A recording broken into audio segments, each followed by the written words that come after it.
Hello, નમસ્તે ગુજરાત. કેમ છો? મજામાં? Hope you all are well. Vashishtha NEET, a dedicated NEET academy DNA માં આપ સૌનું સ્વાગત કરું છું. હું Rajesh sir. Hope you all are well. મિત્રો, આપ સૌ મજામાં હશો, હું પણ મજામાં છું. તો આજે આપણે એક નવા ટોપિક સાથે શીખીએ. આજનો ટોપિક ખૂબ જ ઇન્ટરેસ્ટિંગ અને મજાનો છે અને એની અંદર હું તમને વાત કરીશ PCR વિશે, પોલિમરેઝ ચેન રિએક્શન અને હાલમાં ચાલી રહેલા કોરોનાને કારણે જે ખૂબ જ ઇન્ટરેસ્ટિંગ રહી છે RT-PCR ટેસ્ટ એ શું છે એના વિશે તમને સમજાવીશ. તો શીખીએ PCR અને જાણીએ RT-PCR ટેસ્ટ વિશે. તો વેલકમ વન્સ અગેન દોસ્તો. DNA dedicated NEET academy Vashishtha નીટમાં આપ સૌનું ફરી સ્વાગત છે. તો મિત્રો, હવે આગળ વધીએ આપણે આજના ટોપિકમાં. Let's move to next slide. આજનો આપણો ટોપિક છે પોલિમરેઝ ચેન રિએક્શન. PCR તરીકે શોર્ટમાં એ ઓળખાય છે. પોલિમરેઝ ચેન રિએક્શન તરીકે ઓળખાય છે. PCR polymerase chain reaction. Polymerase ઉત્સેચક છે, એટલે બહુલકીય ઉત્સેચક, પોલિમર બનાવે છે. બહુલકીય ઉત્સેચક શૃંખલા પ્રક્રિયા, આવું કંઈક એનું ગુજરાતી થાય છે, બટ ઇંગ્લિશ ઇઝીલી યાદ રાખી શકો. Polymerase chain reaction. આ પ્રક્રિયા ઇનવિટ્રો કન્ડિશનમાં થાય મિત્રો. In vitro. Now understand this word in vitro. In vitro means outside the body. That means it is process is done in experimental side. એટલે કે આપણા પ્રયોગશાળામાં થાય છે, રાઈટ. આપણી લેબોરેટરીમાં શરીરની બહાર થતી આ પ્રક્રિયા છે ઇન વિટ્રો કન્ડિશન, એટલે કે outside the body. Very simple, આપણે એને યાદ રાખી શકીએ. તો શરીરની બહાર એ પ્રયોગશાળા, લેબની અંદર આખી આ એક મશીનની અંદર પ્રક્રિયા થાય છે, જેને PCR મશીન તરીકે ઓળખવામાં આવે. એની અંદર થાય છે. આની અંદર શું કરવામાં આવે તો કે કોઈ ચોક્કસ DNA જે છે એની આપણે અસંખ્ય નકલ જોઈએ છે, અબજો કોપી જોઈએ છે, તો એ મેળવવામાં આવે. ડેટ મીન્સ એક રીતે જોઈએ તો આ એક પ્રકારનું DNA રેપ્લિકેશન જ છે. One kind of DNA replication. એક પ્રકારનું DNA રેપ્લિકેશન જ છે.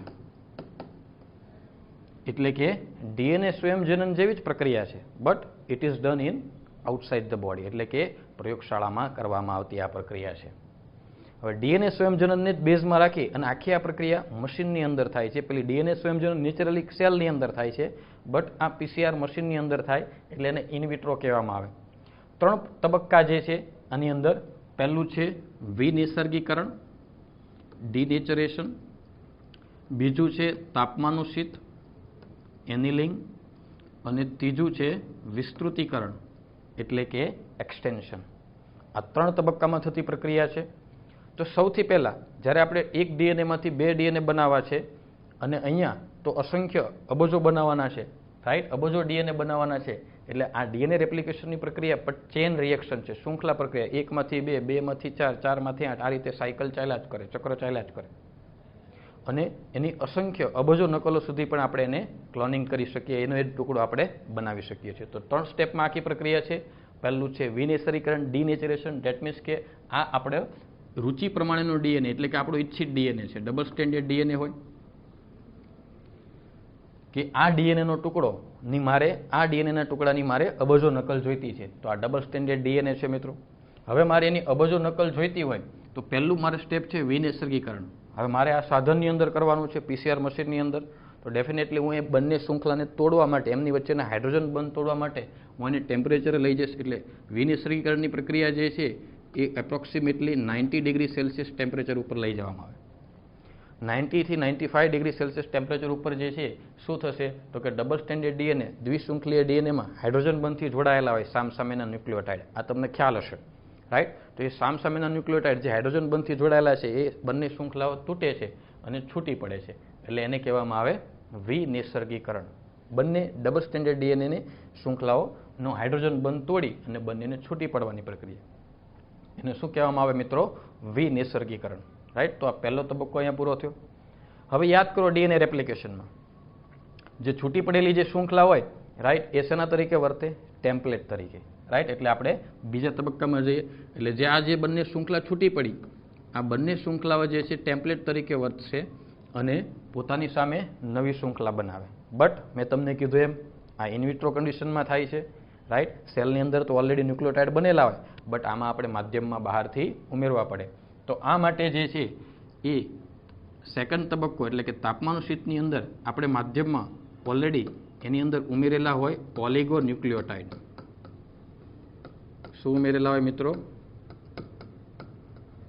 ઓલિગોન્યુક્લિયોટાઇડ. ઓલિગોન્યુક્લિયોટાઇડ એ ડાયન્યુક્લિયોટાઇડ અને પોલીન્યુક્લિયોટાઇડની વચ્ચેની રેન્જમાં આવે છે. ડાયન્યુક્લિયોટાઇડ એટલે એમાં 2 ન્યુક્લિયોટાઇડ જોડાય, પોલીન્યુક્લિયોટાઇડ એટલે એમાં અસંખ્ય ન્યુક્લિયોટાઇડ જોડાય. જ્યારે ઓલિગોન્યુક્લિયોટાઇડ એટલે 2 થી 10 ની સંખ્યામાં જ્યારે ન્યુક્લિયોટાઇડ જોડાય ત્યારે એને ઓલિગોન્યુક્લિયોટાઇડ કહેવાય. આ ન્યુક્લિયોટાઇડનો જે ટુકડા હોય 2 થી 10 ન્યુક્લિયોટાઇડના એ અહીંયા પ્રારંભક તરીકેનો યુઝ થાય છે. પ્રારંભક એટલે પ્રાઇમર. હવે તમને ખબર હશે ડીએનએ રેપ્લિકેશન યાદ આવતું હોય તો કે પ્રારંભક જે પ્રક્રિયાની શું કરે? શરૂઆત. તો ડીએનએ રેપ્લિકેશનમાં જે છે ત્યાં આરએનએ પોલિમરેઝ જે છે એ આરએનએ પ્રાઇમર તરીકે જોડાતો તો યાદ હશે. બટ અહીંયા પાછું યાદ અપાવી દઉં તમને, ઇનવિટ્રો કન્ડિશનમાં થાય છે, આઉટસાઇડ ધ બોડી, મશીનની અંદર. તો મશીનની અંદર આપણે બહારથી ઉમેરવા પડે. તો બહારથી તૈયાર કરેલા ઓલિગોન્યુક્લિયોટાઇડ જે છે 2 થી 10 ન્યુક્લિયોટાઇડ, 2 થી 10 ની સંખ્યામાં ન્યુક્લિયોટાઇડ જે છે ઉમેરવામાં આવે પ્રારંભક તરીકે, પ્રાઇમર તરીકે, right, which start the reaction, પ્રક્રિયાનો પ્રારંભ કરે, વિચ ઇનિશિએટ ધ રિએક્શન, કે એ પ્રક્રિયાને શું કરે છે? પ્રારંભ કરે. હવે પ્રારંભ કરવાનો છે તો ઓલિગોન્યુક્લિયોટાઇડ ઉમેરી દીધા, આ ટુકડા પ્રાઇમર તરીકે જોડાશે. હવે શું થાય મિત્રો? તો કે એ જે છે એની સાથે જોડાવા જોઈએ. હવે ટેમ્પરેચર તમે જુઓ તો વિનિશ્ચરીકરણ દરમિયાન 90 ડિગ્રી સેલ્સિયસ હતું. આટલા ઊંચા તાપમાને તો બંધ તૂટે. તો બંધ જોડવા હોય, એનેલિંગ કરવું હોય, તાપમાનનું શીત એટલે એનેલિંગ, જોડવાની પ્રક્રિયા. તો અહીંયા ટેમ્પરેચર જે છે એ નીચું લાવવામાં આવે. આ પ્રક્રિયા માટે ટેમ્પરેચર હશે 50 થી 60 ડિગ્રી સેલ્સિયસ. તાપમાનનું શીત કરવામાં આવે, ટેમ્પરેચર ડાઉન કરવામાં આવે છે, ટેમ્પરેચર નીચે લઈ જવામાં આવે. સમજ્યા? તો તાપમાન જે છે નીચે લઈ જવામાં આવે એટલે નીચા તાપમાને શું થાય? જે બંધ તૂટા થાય ફરી પાછા બંધ બને. એટલે જે ઓલિગોન્યુક્લિયોટાઇડના જે ટુકડા છે એ સ્ટાર્ટિંગમાં જ્યારે શૃંખલા શરૂ થતી હોય એને સ્ટાર્ટિંગમાં જે છે એ જોડાય છે, રાઈટ. અને ફરી પાછું અહીંયા યાદ અપાઈ દઉં, આ નવી શૃંખલા બનવાની પ્રક્રિયા છે. તો એઝ ઇટ ઇઝ ડીએનએ રેપ્લિકેશનની જેમ જ નવી શૃંખલા એક જ દિશામાં બનશે અને એ કઈ 5 ડેઝ થી 3 ડેઝ. એટલે આ 5 ડેઝ થી 3 ડેઝ આ દિશામાં બનશે અને આ શૃંખલા 5 ડેઝ થી 3 ડેઝ આ દિશામાં, રાઈટ. બટ શરૂઆત કરવા માટે પ્રાઇમર તરીકે આવા ઓલિગોન્યુક્લિયોટાઇડ જોડવામાં આવે, પણ એમની વચ્ચે બંધ ત્યારે જ બને જ્યારે ટેમ્પરેચર ડાઉન થાય. તો ટેમ્પરેચર ડાઉન કરવામાં આવે છે પ્રક્રિયાની અંદર અને 50 થી 60 ડિગ્રી સેલ્સિયસ તાપમાને આવા બહારથી ઉમેરેલા ઓલિગોન્યુક્લિયોટાઇડ પ્રારંભક પ્રાઇમર જે છે એની સાથે તાપમાનનું શીત થાય છે. હવે એનસીઆરટીમાં આપ્યું છે તાપમાનનું શીત થવું એટલે એની સાથે જોડાય છે. હવે શરૂઆત કરનાર આવી ગયા એટલે હવે શૃંખલા આખી આગળ વધશે. શરૂઆત કરવા આવી ગયા એટલે હવે આપણે આખી શૃંખલા જે છે એ પૂરી કરવાની છે. એટલે એક ડીએનએમાંથી, રાઈટ, અહીંયા સ્ટાર્ટિંગમાં આપણે એક ડીએનએનો ટુકડો લીધો હતો. હવે પ્રક્રિયાની અંતે આપણે કેટલા મળી જશે? 2. તો એકમાંથી 2 બનાવવું હોય તો સ્ટાર્ટિંગ થઈ ગયું છે. હવે શું કરવાની છે? શૃંખલા આગળ લંબાવવાની છે, શૃંખલા મોટી કરવાની છે. તો એ માટે જે છે ત્રીજો તબક્કો છે એને કહેવામાં આવે વિસ્તૃતીકરણ, એક્સટેન્શન. એના વિશે જોઈએ. નવી સ્લાઇડ લઈ લે એની માટે. ઓકે, તો ત્રીજા તબક્કામાં આપણે પહોંચી ગયા છે મિત્રો. ત્રીજો તબક્કો વિસ્તૃતીકરણ, એક્સટેન્શન. તો ફરી પાછો હું તમને ડીએનએ રેપ્લિકેશન સાથે સરખાવું છું. ડીએનએ રેપ્લિકેશન ને ફરી પાછા આપણે યાદ કરીએ તો નવી શૃંખલા કોણ બનાવે મિત્રો? યાદ હશે તમને, નવી શૃંખલા બનાવે છે ડીએનએ પોલિમરેઝ. ઉત્સેચક જોઈએ, રાઈટ. ડીએનએ પોલિમરેઝ ઉત્સેચક જોઈએ જે નવી શૃંખલા બનાવે. તો નવી શૃંખલા બનાવવા માટે જે ડીએનએ પોલિમરેઝ ઉત્સેચક જોઈએ તો અહીંયા ત્યાં તો નેચરલી પ્રક્રિયા થતી હતી કોષની અંદર. તો અહીંયા આ પ્રક્રિયા આપણે થાય છે ક્યાં? મશીનની અંદર, પીસીઆર મશીનની અંદર. તો ડેફિનેટલી પીસીઆર મશીનની અંદર પ્રક્રિયા થતી હોય તો આપણે બહારથી ઉમેરવો પડે, રાઈટ. તો બહારથી ઉમેરવામાં આવે છે અહીંયા ડીએનએ પોલિમરેઝ જે શૃંખલા જે છે એનું વિસ્તૃતીકરણ કરે. તો એ માટે જે છે એ પોલિમરેઝ, ડીએનએ પોલિમરેઝ ક્યાંથી લેવું? તો ડીએનએ પોલિમરેઝ જે છે મેળવવામાં આવે છે થર્મસ એક્વેટિકસ નામના બેક્ટેરિયામાંથી. થર્મસ એક્વેટિકસ. એ થર્મસ એક્વેટિકસમાંથી મેળવવામાં આવતો ડીએનએ પોલિમરેઝ. એટલે એ જે ડીએનએ પોલિમરેઝ છે એમાં થર્મસમાંથી ટી લઈએ અને એક્વેટિકસમાંથી એક્યુ, એટલે શોર્ટમાં એનું નામ પડી જશે ટેક પોલિમરેઝ, રાઈટ, જે તમને અહીંયા ડાયાગ્રામમાં આપેલું છે. શું કહેવામાં આવે છે? Taq polymerase. આ ડીએનએ પોલિમરેઝ જે છે એ ક્યાંથી મેળવવામાં આવે? થર્મસ એક્વેટિકસ નામના બેક્ટેરિયામાંથી. કેમ થર્મસ એક્વેટિકસ નામના બેક્ટેરિયામાંથી અલગ કર્યું? કારણ કે થર્મસ એટલે કે એ એકદમ ઊંચા તાપમાને ટકી શકે એવા બેક્ટેરિયા છે. ગરમ પાણીના ઝરણામાં જોવા મળતા એક પ્રકારના વિપરીત કન્ડિશનમાં ટકતા બેક્ટેરિયા છે. કેમ કે આપણે અહીંયા જુઓ મશીનની અંદર ટેમ્પરેચર આપણું હાઈ છે, રાઈટ. અહીંયા 90 ડિગ્રી સેલ્સિયસ હતું, અહીંયા આપણે થોડું નીચે લાવ્યા 50 to 60 ડિગ્રી, અને ધીરે ધીરે વધતું હોય તો ઓલમોસ્ટ આ વિસ્તૃતીકરણ એક્સટેન્શન તબક્કામાં એ 70 to 75 ડિગ્રી એટલે કે 72 ડિગ્રી સેલ્સિયસ આજુબાજુ એ પહોંચી ગયું હોય. તો આટલા ઊંચા તાપમાને પણ પોતાની ક્રિયા સારી રીતે કરી શકે એવા ઉત્સેચક જોઈએ. હવે મનુષ્યની અંદર જે ડીએનએ પોલિમરેઝ સુકોષ કેન્દ્રીયમાં જે બને, આપણે મનુષ્યની વાત કરીએ તો 37 ડિગ્રી સેલ્સિયસ આસપાસ કામ કરતો હોય. આટલા ઊંચા તાપમાને તો એનું શું થઈ જાય? ડિનેચરેશન થઈ જાય. ધેટ મીન્સ કે એટલા ઊંચા તાપમાને કામ કરે એવા ડીએનએ પોલિમરેઝ આવા બેક્ટેરિયામાંથી અલગ કરવામાં આવ્યા જે ગરમ પાણીના ઝરણામાં હોય, રાઈટ. ત્યાં ખૂબ સારી રીતે કામ પણ આપે છે અને પ્રક્રિયા આગળ વધારે. તો થર્મસ એક્વેટિકસ નામના બેક્ટેરિયામાંથી અલગ કરવામાં આવ્યું. થર્મસમાંથી ટી, એક્વેટિકસમાંથી એક્યુલય અને ટેક પોલિમરેઝ તરીકે ઓળખાય, રાઈટ. ખૂબ અગત્યનું છે, નીટની અંદર આ પૂછાઈ ગયેલો પ્રશ્ન છે, ટેક પોલિમરેઝનો ઉપયોગ કરો. ક્લિયર? તો ખાસ યાદ રાખજો. તો આ ટેક પોલિમરેઝ જે છે અહીંયા આપ્યું છે ડીએનએ પોલિમરેઝ અથવા તો શું કહેવાય? ટેક પોલિમરેઝ પ્લસ ડીઓક્સીન્યુક્લિયોટાઇડ્સ જે આપણે બહારથી ઉમેરેલા હોય. કે શૃંખલા આગળ વધારવાની એટલે બીજા ન્યુક્લિયોટાઇડ્સ પણ એડ કરવા પડશે. પ્રારંભક તો એડ કરી દીધા, એને શરૂઆત કરી દીધી, બટ શૃંખલા લંબાઈ હોય તો વધારાના ન્યુક્લિયોટાઇડ પણ એડ કરવા પડે. એટલે ડીઓક્સીન્યુક્લિયોટાઇડ એની અંદર શું કરેલા હોય? એડ કરેલા હોય, plus Taq polymerase. Taq polymerase આટલા ઊંચા તાપમાને મશીનની અંદર જરાક પણ વિનિસર્ગીકૃત થયા વગર, ડિનેચરેશન થયા વગર પ્રક્રિયા આગળ વધારે છે અને બંને શૃંખલા બંને દિશામાં જે છે એ બનાવી દે છે, પૂરી કરી દે. અને આ રીતે એકમાંથી કેટલા ડીએનએ બની જાય? 2 ડીએનએ. ખ્યાલ આવે? એટલે આટલા ઊંચા તાપમાને એ ટકી પણ શકે છે અને પાછું ટેમ્પરેચર હાઈ થશે કે આ ચેન રિએક્શન છે.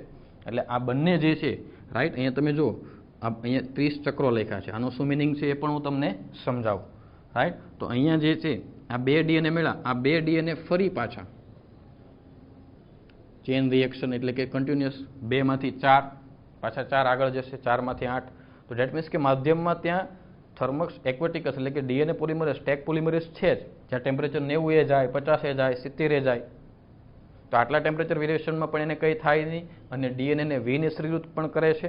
એટલે કે બંને શૃંખલા છૂટી પાડવામાં પણ થોડું ઘણું એનો રોલ છે, ત્યારે પણ એને કંઈ અસર નથી થતું. અને બીજી વાત છે કે એ આટલા ઊંચા તાપમાને નવી શૃંખલાનું નિર્માણ પણ કરે છે.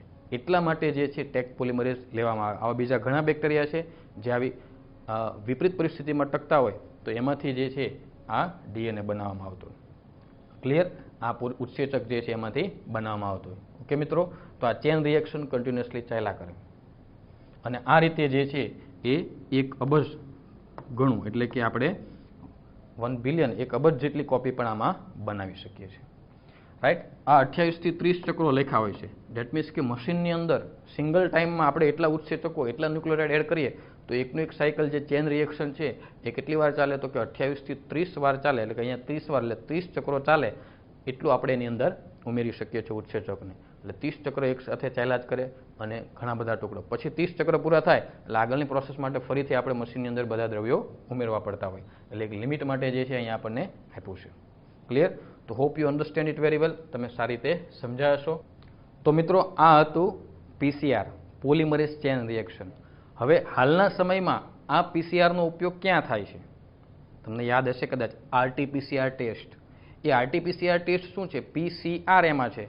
Date means polymerase chain reaction જ થાય. આ સિદ્ધાંત પર જ આધારિત છે.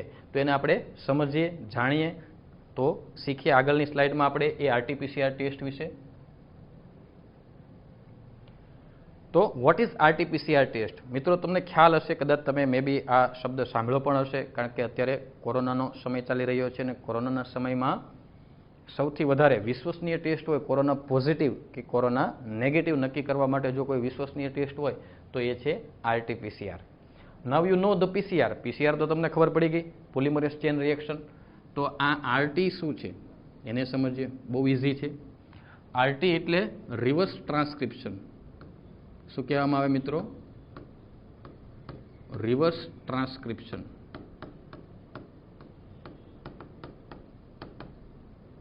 Reverse transcription polymerase chain reaction તરીકે ઓળખાતી RT-PCR ટેસ્ટ જે કોરોના પોઝિટિવ છે કે નેગેટિવ એ નક્કી કરવા માટે કયો એનો સિદ્ધાંત છે, કયા પ્રિન્સિપલ ઉપર કામ કરે એની અહીંયા વાત કરી.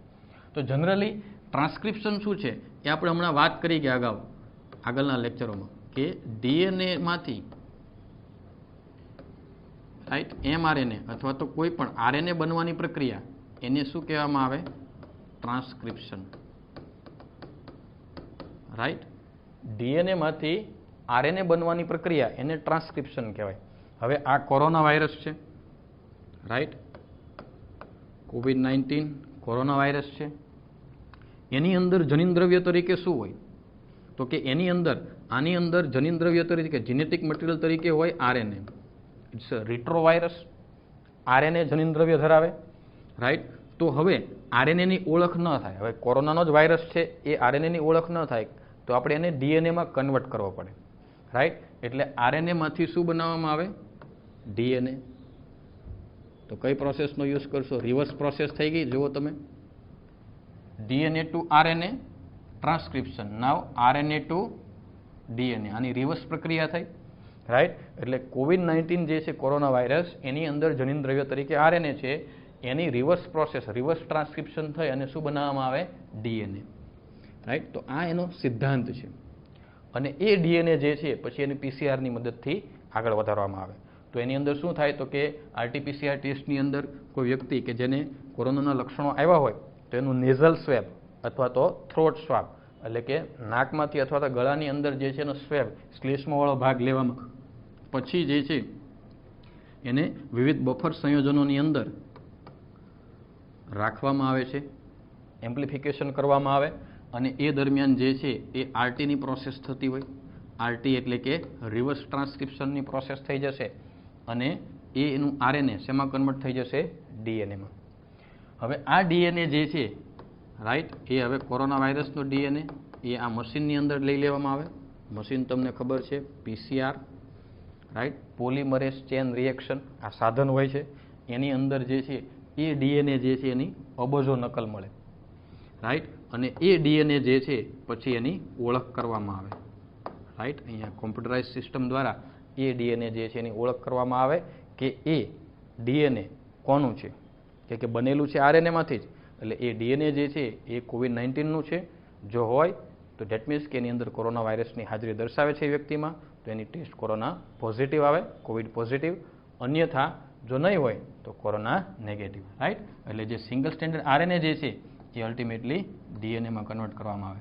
બટ આની માટે એક DNA-થી કંઈ થાય નહીં, એની ઓળખ થાય નહીં. ડેટ મીન્સ કે DNA-ની ઘણી બધી કોપી જોઈએ, તો ઘણી બધી અબજો નકલ મેળવી અને એમાંથી DNA-ની ઓળખ કરવી હોય કોમ્પ્યુટરાઇઝ સિસ્ટમ દ્વારા, તો એ માટે અબજો નકલ બનાવવાની રીત કઈ? PCR, polymerase chain reaction, right. એટલે PCR મશીનનો યુઝ થાય એટલે બહુ લિમિટેડ જગ્યાએ આ ટેસ્ટ થાય છે. ઓકે, તો આ PCR સાથે જ રિલેટેડ હતું એટલે આપણે એની ચર્ચા કરી. એ છે RT-PCR ટેસ્ટ. જાણવા જેવી, આ સિદ્ધાંત ઉપર જ એ કાર્ય કરે છે. ઓકે, તો hope you understand it very well. આપ સારી રીતે સમજાશો. So that's all for today. Thank you દોસ્તો. નવા વિડીયો લેક્ચર સાથે ફરી મળીએ. Till then take care and bye bye. અને હા, ધ્યાન રાખજો, લાઇક, શેર અને સબસ્ક્રાઇબ કરવાનું ભૂલતા નહીં. અને તમારા કોમેન્ટની હું રાહ જોઈશ અને એ પ્રકારે નવા વિડીયો બનાવીશ. તો મળીએ ભવિષ્યના ડૉક્ટરોને. વશિષ્ઠ છે તો શક્ય છે. આવજો.